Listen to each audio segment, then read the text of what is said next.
Dear students and welcome you all to commerce funded. बच्चों आज हम लोग क्लास 11 सेमेस्टर 1 का और एक वीडियो लेकर आ चुके हैं। बात होगी आज अकाउंटेंसी की और टॉपिक होने वाला accounting as a source of information. बहुत ही इंपॉर्टेंट ये टॉपिक है बच्चों। आओ स्ट्रेट अवे हम लोग चलते हैं और बात करते हैं कि इस टॉपिक में हमको क्या क्या सीखना है। सो देखो बच्चों, सबसे पहले पार्ट में हम लोगों ने समझा था कि अकाउंटिंग क्या है बेटा। अकाउंटिंग एक लैंग्वेज है, एक भाषा है और ये लैंग्वेज क्या करता है, accounts related, financial transactions related बहुत सारे इंफॉर्मेशन, बहुत सारी सूचनाएं यूजर्स तक पहुंचाता है। याद है ना, पहले वीडियो में हम लोगों ने डिस्कशन किया था। आज हम लोग उसी की बात करेंगे कि अकाउंटिंग को क्या कहा जाता है बेटा। एक सोर्स कहा जाता है, एक स्रोत कहा जाता है जहां से निकल कर आता है। क्या निकल कर आता है? बहुत सारे इंफॉर्मेशन, बहुत सारी सूचनाएं निकल कर आती हैं। इसके विषय में हम लोग बात करेंगे, क्या क्या सूचनाएं निकल कर आती हैं, कैसे निकल कर आती हैं, इस पूरे सिस्टम को हम लोग समझेंगे। तो देखो बेटा, यहां पर हर एक जो ट्रांसफॉर्मेशन का जो प्रोसेस होता है ना, हर प्रोसेस के तहत यहां पर भी जो हमारे इकोनॉमिक इवेंट या इकोनॉमिक ट्रांजैक्शंस होते हैं ना, इकोनॉमिक इवेंट या इकोनॉमिक ट्रांजैक्शन, जिसको पहले वीडियो में भी हम लोगों ने डिस्कशन किया था, राइट, इवेंट एंड ट्रांजैक्शंस, इसको यहां पर इनपुट के तौर पे यूज किया जाता है। किस चीज को बताओ? जितने भी इकोनॉमिक नेचर के, फाइनेंशियल नेचर के ट्रांजैक्शंस होते हैं, जितने भी फाइनेंशियल नेचर के क्या होते हैं बेटा, इवेंट्स होते हैं ना, जो मेजरेबल्स भी हैं, तो इनको इनपुट के तौर पे यूज किया जाता है। अब इनपुट के तौर पे यूज करने के बाद यहां पर उस पूरे प्रोसेस को फॉलो किया जाता है, जिस प्रोसेस को मैंने आपको बताया था, जिसको शॉर्ट में हम लोगों ने क्या समझा था, आई एम रणछोड़दास, छाछड़, शिमला, आया, चतुर। याद है कि नहीं बेटा? ये सारे क्या थे? ये सारे स्टेप थे। ये था हमारा टोटल क्या बेटा, ये था टोटल हमारा प्रोसेस। तो हम लोगों ने क्या किया, हम लोगों ने accounts related, finance related transactions को लिया, इवेंट्स को लिया, उनको इन प्रोसेस के जरिए हम लोगों ने प्रोसेस किया और प्रोसेस करने के बाद हमारे पास क्या आ गया बाबू, हमारे पास आ गए आउटपुट। और ये आउटपुट क्या होते हैं? एक्चुअली यही बहुत सारे इंफॉर्मेशन होते हैं। यहां से बहुत सारे अलग अलग तरह के इंफॉर्मेशन निकलते हैं। याद है ना, मैंने तुमको बताया था कि यहां से क्या निकलता है बेटा, यहां से निकलता है फाइनेंशियल रिजल्ट। यस और नो? यहां से फाइनेंशियल रिजल्ट का पता चलता है। यहां से क्या पता चलता है? फाइनेंशियल पोजीशन का पता चलता है और भी बहुत सारी चीजों का पता चलता है, जिसको अभी हम लोग डिस्कशन करने वाले हैं। तो पॉइंट क्या है, हम लोगों ने इवेंट एंड ट्रांजैक्शंस को इनपुट के तौर पे यूज किया, इनको इन प्रोसेस के जरिए हमने प्रोसेस किया और प्रोसेस करने के बाद हमारे पास आउटपुट आ गया। क्या आउटपुट आ गया? हमारे पास आउटपुट आ गया अकाउंटिंग इंफॉर्मेशन। और इन इंफॉर्मेशन को हम लोग क्या करते हैं, हम लोग पास ऑन कर देते हैं, पहुंचा देते हैं। किनको पहुंचा देते हैं? यूजर्स तक पहुंचा देते हैं। ठीक है, और यूजर्स के विषय में बहुत डिटेल में मैं अगले वीडियो में बहुत डिटेल्स में आपको समझाने वाला। ठीक है, तो यहां तक समझ में आ गया बच्चों? ये टोटल प्रोसेस जो है वो चलता रहता है। अब चलो हम लोग आगे चलते हैं और हम लोग बात करते हैं कि कौन कौन सी इंफॉर्मेशंस हमको अकाउंटिंग से मिलती है, कौन कौन सा इंफॉर्मेशन यहां से मिल जाता है बेटा। चलो हम लोग बात करते हैं, समझते हैं।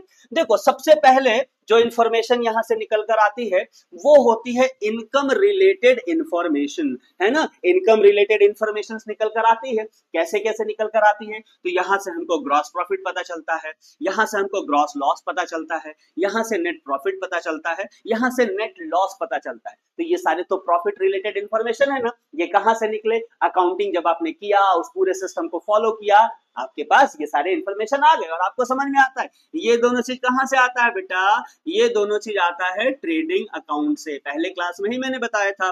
ये दोनों कहां से आता है बाबू? ये दोनों आता है प्रॉफिट एंड लॉस अकाउंट से। इसको हम लोग पीएल अकाउंट कहते हैं। ठीक है बाबू, देखो ये यहाँ पे लिखा हुआ है, इसका सोर्स क्या है? Trading account and profit and loss account. Great. अब आओ दूसरे कौन से तरह के इंफॉर्मेशन निकल कर आते हैं। तो फाइनेंशियल पोजीशन रिलेटेड इंफॉर्मेशन निकल कर आता है। फाइनेंशियल पोजीशन का क्या मतलब होता है? देखो यहाँ लिखा हुआ है, position of various assets, position of various assets and various liability. अलग अलग तरह के हमारे पास जो असेट्स हैं, है ना, हमारे पास जो प्रॉपर्टी है और हमारे पास जो लायबिलिटी है, जो हमारे ऊपर कर्ज है, जो देनदारी है, ये भी इंफॉर्मेशन तो निकल कर आते हैं ना। और ये कहां से निकल कर आते हैं बाबू? ये बैलेंस शीट से निकल कर आते हैं। आओ बच्चों, अब हम लोग आगे चलते हैं और देखते हैं कि किस तरह के इंफॉर्मेशन हमको अकाउंट से मिलते हैं। सो देखो, हम लोग कॉस्टिंग सब्जेक्ट जिसका जिसका है, जो जो मेरे से कॉस्टिंग पढ़ रहा है, उसको मैंने कॉस्ट अकाउंटिंग के विषय में भी बताया है। ये भी क्या है बेटा? एक अकाउंटिंग की ब्रांच है, अकाउंटिंग की ये भी शाखा है। और यहां से क्या क्या पता चलता है पता है, यहां से प्रोडक्शन रिलेटेड या cost of production related information यहां से पता चलता है।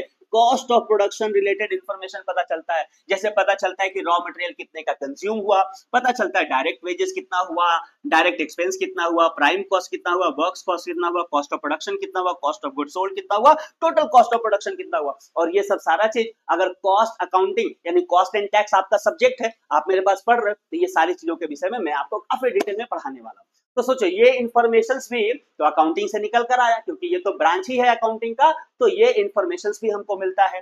थोड़ा और आगे चलते हैं, हम लोग बात करते हैं सर और कौन कौन से इंफॉर्मेशंस निकल कर आते हैं। सो देखो यहाँ पर और भी कुछ इंफॉर्मेशंस है जो निकल कर आता है। 1 सेकेंड, देखो बेटा कौन कौन से इंफॉर्मेशंस निकल कर आती हैं। और तो देखो यहाँ पे human resource related HR related informations भी आती हैं। HR related human resource related informations निकल कर आती है, जैसे नंबर ऑफ एम्प्लॉइज कितने हैं, उनके वेजेस कितने हैं, उनका सैलरी कितना है ऑफिस स्टाफ का। देखो यहाँ पे जो वर्कर होते हैं ना बेटा, उनको जो दिया जाता है उनको वेजेस कहा जाता है, और जो ऑफिस में काम करने वाले जो लोग हैं ना, उनको जो दिया जाता है उनको सैलरी कहा जाता है। थोड़ा सा फर्क है, ठीक है। तो ये कहां से निकल कर आता है, ह्यूमन रिसोर्स डिपार्टमेंट से ये निकल कर आता है, ये भी अकाउंटिंग का एक पार्ट है, ठीक है। और फाइनल हम लोग समझ रहे हैं कैश फ्लो रिलेटेड इंफॉर्मेशन, यानी कि लिक्विड कैश कितना पड़ा हुआ है आपके पास, है ना, इससे रिलेटेड भी इंफॉर्मेशन आपको मिलता है इनफ्लो और आउटफ्लो ऑफ कैश के रूप में। और ये कहां से मिलता है, जब हम लोग कैश फ्लो स्टेटमेंट बनाते हैं। और ये भी क्या है बेटा, ये भी अकाउंटिंग का एक पार्ट है। तो हम लोगों ने क्या समझा कि अकाउंटिंग एक सोर्स है, एक स्रोत है, जहां पे अलग अलग तरह के इंफॉर्मेशन निकलते हैं। कैसे कैसे इंफॉर्मेशन निकलते हैं, कैश फ्लो रिलेटेड इंफॉर्मेशन निकलते हैं, ह्यूमन रिसोर्स रिलेटेड इंफॉर्मेशन निकलते हैं, प्रोडक्शन रिलेटेड इंफॉर्मेशन निकलते हैं या cost of production related information निकलते हैं, फाइनेंशियल पोजीशन रिलेटेड इंफॉर्मेशन निकलते हैं, और इनकम रिलेटेड इंफॉर्मेशन निकलते हैं। ये सारे इतने इंफॉर्मेशन कहीं से अगर निकलेंगे तो उसको तो सोर्स कहा जाएगा। इसीलिए अकाउंटिंग को क्या कहा जाता है बच्चों, सोर्स ऑफ इंफॉर्मेशन कहा जाता है, राइट। आई होप आपको ये समझ में आ गया होगा, समझ में आ गया होगा। आपको पता है क्या करना है, जल्दी से लाइक कर दो यार, कमेंट करके बताओ, अपने सारे फर्स्ट सेमेस्टर के जो फ्रेंड्स हैं उनके साथ शेयर कर दो। और अगर आपको हमारे साथ मिलकर टोटल अकाउंटेंसी का प्रिपरेशन करना है, ये हमारा व्हाट्सएप नंबर है, यही हमारा कॉलिंग नंबर है। ओनली 555 रुपीज में पूरा का पूरा अकाउंटेंसी हम लोग कवर करते हैं। ओनली 555 में टोटल सेमेस्टर फुल सिलेबस आपका कवर करते हैं। अगर आप इंटरेस्टेड हो जल्दी से इस नंबर पे कांटेक्ट करो और हमारे साथ जुड़ जाओ, हम लोग मिलकर कमाल करेंगे। ये वीडियो देखने के लिए, शेयर करने के लिए, लाइक करने के लिए, कमेंट करने के लिए आप सबका बहुत बहुत शुक्रिया। Thank you so very much, wish all the very best. जय हिंद।